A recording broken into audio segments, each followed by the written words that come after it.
This is the most ambitious homelab server build I have ever attempted. This box contains a server that I bought on eBay, shipped from jolly old London, England to my front doorstep in Oregon in a surprising 4 days, believe it or not. Anyway, let's open the box up, check it out in detail, and talk about what my big plans are for it. This, my friends, is the Supermicro SuperServer 6028TR-DTR. What you're looking at is a single 2U server chassis that houses two separate server nodes inside of it. Each node runs a Super X10 DRT-H 2-socket motherboard that supports Intel Xeon E5-2600 V3 and V4 processors, up to 1 TB of RAM each, has 3 PCI 8X slots each, 1 being low profile and 2 being full height, dual 1 gig NICs, and 6 hot-swappable 3.5-inch SATA 3 drive bays connected to both of them. Let's talk about the front of this host. As you can see, there are 12 total disk bays up front, and as mentioned just a bit ago, each node has 6 of the bays dedicated to it.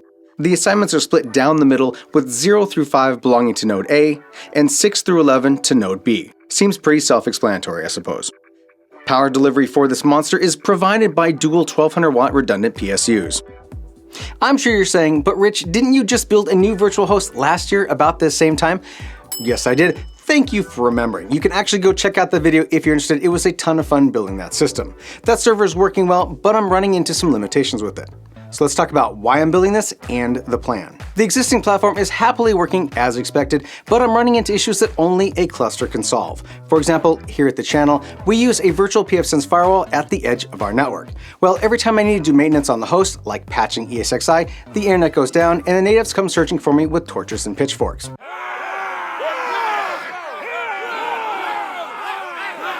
Having a cluster solves this by allowing me to vMotion the firewall to another host and keep the internet up while I'm working on the downed node. This makes updates and patching transparent to the users and allows me to do maintenance during the day and not in the middle of the night. Also, I've always wanted to build out a cluster in one of these high-density server chassis and maybe even experiment with building my own HCI cluster in the future. HCI stands for Hyperconverged Infrastructure, which sounds super high-tech, but put simply, HCI is the convergence of virtualization, software-defined storage, and software-defined networking all in a single platform, or in this case, a single 2U box. And lastly, I just really enjoy building servers. I might have a problem.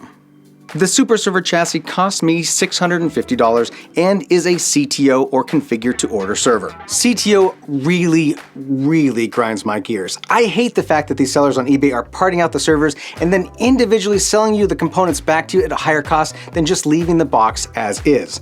It really sucks and I wish they would just stop. Anyway, in addition to the $650 for just the chassis, I need to buy 4 CPUs, RAM, and storage. So for CPUs, I've decided to use the same E5-2680 V4 chips I'm using in my current host. The Intel Xeon E5-2680 V4 CPUs are 14-core, 2.4 GHz CPUs with a TDP of 120 watts. I was able to get them for an even $100 each on eBay. This seller allows you to make an offer, and I was able to shave a few bucks off the price of each chip. Pro tip, when you see a make an offer button, use it. There are a bunch of different E5-2600 variants to choose from, and I decided on the E5-2680 V4 chips for a few reasons. 1, they're 14-core each. Wow. And 2, they're still, in my opinion, the best middle ground between price and performance in the Broadwell family. Sure, 2.4 GHz isn't the fastest E5-2600 V4 chip out there. That belongs to this guy here, the Intel E5-2637 V4 that has a base clock of 3.5 GHz, but while it's the fastest CPU in the family, it only has 4 cores. For the most cores, you'd be looking at the Intel Xeon E5-2699A V4 that boasts a whopping 22 cores per socket, runs at 2.4 GHz, and goes for the modest price of $950 each on eBay. Holy cow. Knowing this, I stand by my E5-2680 V4 chips and their $100 price tag. It's a good midpoint, and I can always wait for the higher core count chips to come down in price later in life. Next stop here is going to be the RAM. Again, RAM's going to also come from eBay since it's the cheapest place to get DDR4 ECC RAM for a homelab server. The Intel Xeon processors that we chose for this build require a minimum of DDR4 1600, but support up to DDR4 2600 ECC. Being patient and doing some searching, I came across this listing here for about $350 for 4 Samsung 32GB PC4 2133P DDR4 ECC registered RAM sticks. We'll need more RAM in the future, but 64GB per node will get us going nicely. I'm going to use a SATADOM SSD as the target location for my boot OS installation. These little SATADOMs plug right into SATADOM-enabled ports on the motherboard, and that's where I'll be installing ESXi. These little SSDs are great for using as your boot disk because they're more robust and reliable than your run-of-the-mill USB stick for ESXi. In fact, VMware now recommends against using an internal USB stick as the install target for the ESXi hypervisor. Network connectivity for the nodes will be provided by 2 Dell Broadcom 57810S dual-port 10GB SFP Plus Ethernet cards that I also bought on eBay. I'm a big fan of Broadcom-based cards over Intel-based cards because of transceiver compatibility issues with Intel cards. In the past, I've had issues with Intel cards being more restrictive on what the card would support being plugged into it, where the Broadcom cards could care less. What? No storage? You noticed. There is no storage in this host, that is correct. Well, outside of the boot disk, sure. So let's talk about the design concept. I went back and forth on how to design and deploy my storage concept here. First, being certain I would use VMware vSAN, followed by deciding that a 2-node vSAN is a waste of hardware and too expensive, followed by deciding that I could do a 3-node vSAN with my existing host added if I move things around, followed by the frustration of the VMware hardware compatibility list for vSAN being so narrow that I couldn't afford to buy the supported disks, and then after talking to friends like BK and Syndicate, thanks guys, I landed on this. Right now, I have an existing single ESXi host that is all-in-one. Storage, compute, networking, doing everything. And I have some fat VMs in there, like Plex, for example, that's huge, like north of 10 terabytes in size. Adding a new server and building a cluster as a 3-node vSAN would mean either hybrid vSAN to get the space I need, but have less than great storage performance, or somehow building an all-flash vSAN having great storage performance, but there's no way I could store my fat VMs in it. So, I'm going to take the existing ESXi host and, drumroll please, turn it into a SAN! Original, I know. And especially now that TrueNAS SCALE has become officially released, I think that'll be a great platform to build on top of. The new design will have the 2-node SuperServer be my all-in-one VMware cluster, with the new SAN acting as my dedicated storage resource for all things VMware related, all 10GB connected, and with the added benefits of Scale. Okay, enough talk.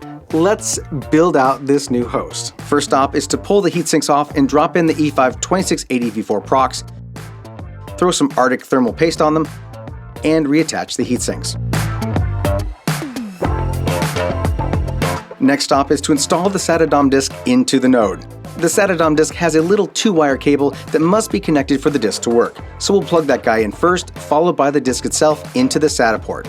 Note the color of the SATA port is yellow, and that indicates that this port is a SATADOM compatible port. Now we'll throw in the 2 sticks of 32GB DDR4 ECC memory. The node has 2 banks of 4 DDR4 RAM slots that are split evenly on the procs with 2 slots on each side of each processor. We'll be installing a stick of RAM in the first slot on both RAM banks for each processor. And the last stop, installing the 2-port 10GB SFP Plus network card.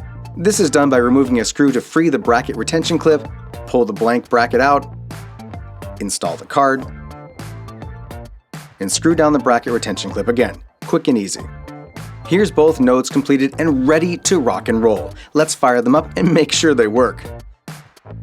Both nodes booted and passed post, which is great news. Interestingly enough, the SATADOMs that I purchased off eBay still had OSs on them. One had a Linux-based OS from Data Gravity, and the other one had FreeNAS 11 on it. Remember kids, if you're gonna sell your hardware, wipe your disks first. I mean, come on. The last step here is to install VMware ESXi 7.0 U3 on each node before we rack up the server. I'm not gonna go into detail on how to install ESXi because we've already got a video where we walk you through the process step by step. Check out that video if you want to learn how to install ESXi from start to finish. ESXi hypervisor install complete, let's get the host racked up.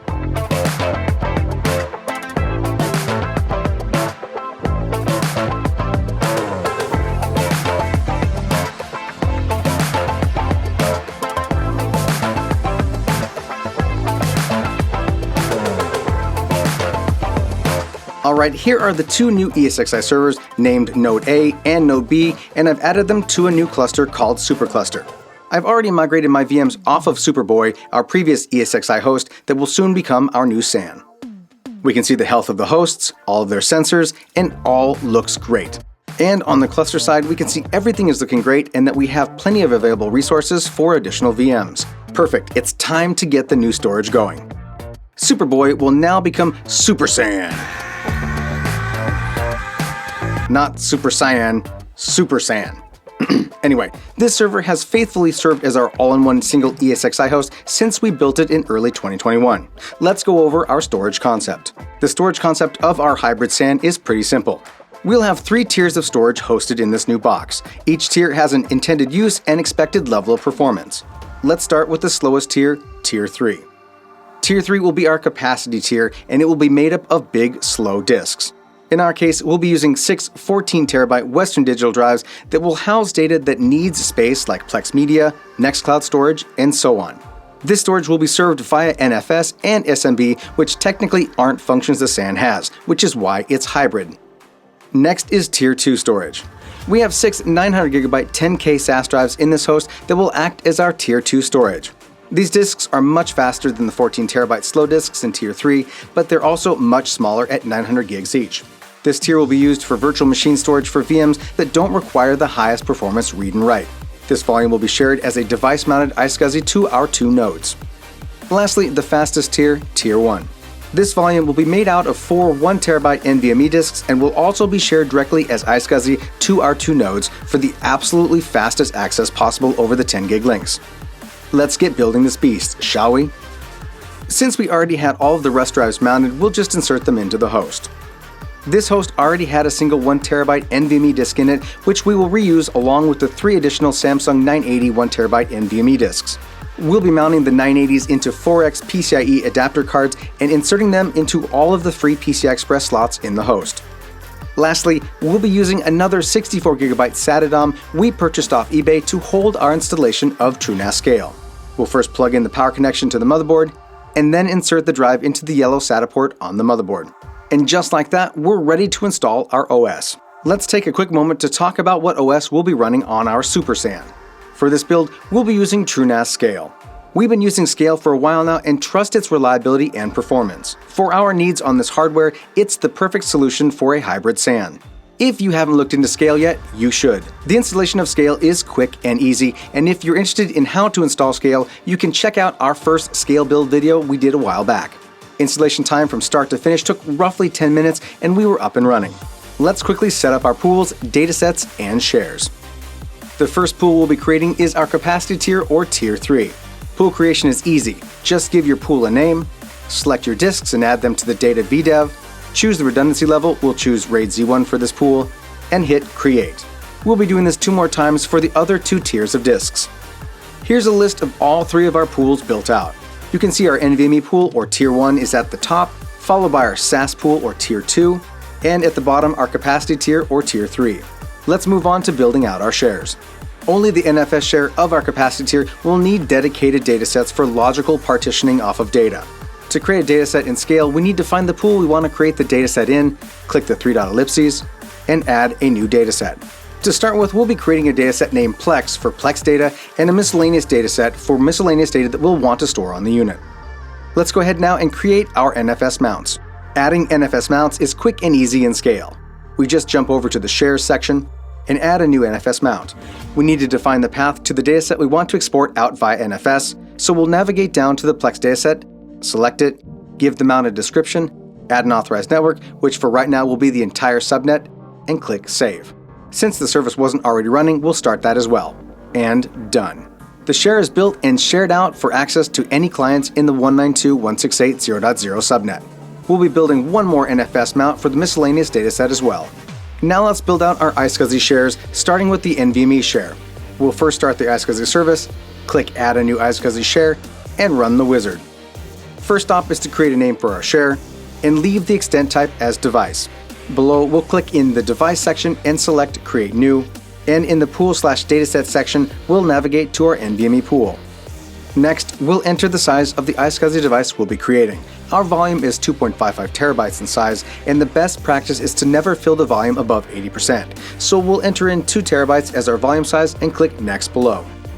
The portal is the address on the host that is listening for iSCSI initiator requests. We only have one IP address on this host, so we'll select 0.0.0.0, which means all IP addresses are listening, and click Next. Now we need to define our access for this share.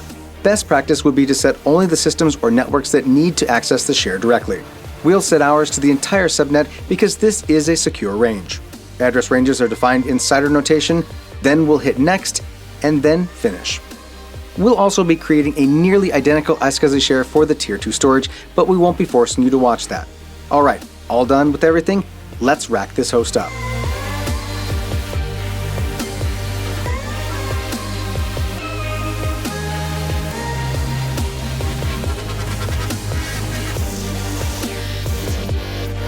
Back in the rack, let's get it wired up and powered on.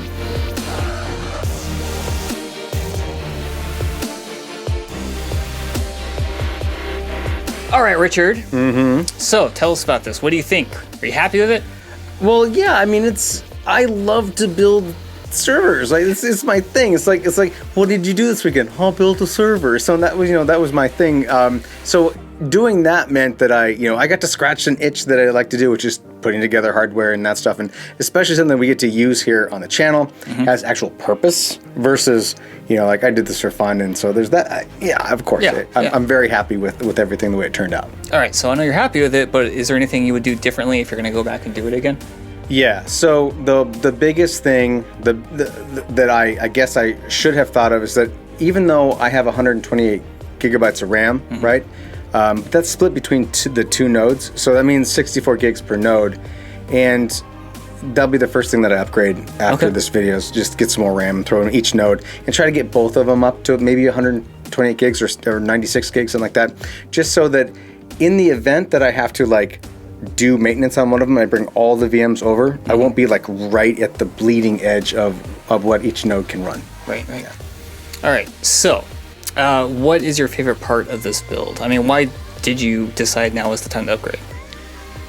There's no wrong time to upgrade, right? So, it really was me doing the thing that I always do, which is hang out on eBay, looking around at stuff, and be like, that's great. And because I've always wanted to build one of these high density servers, right? And they make even Supermicro makes a four nodes in a box sort of thing, and this is 2 nodes, and this was just I got to do this. And for $650, granted, there's the cost plus the CPU and the RAM and all that kind of stuff you have to buy for each one, which it's not just $650, but it was just something I couldn't pass up when I saw it. Yeah. And so I just I had to do it. All right. So obviously this is going to help out 2 Guys Tech with our infrastructure, but I have a feeling I'm not going to see any of that with my 500 versus your gig. Let's just say that.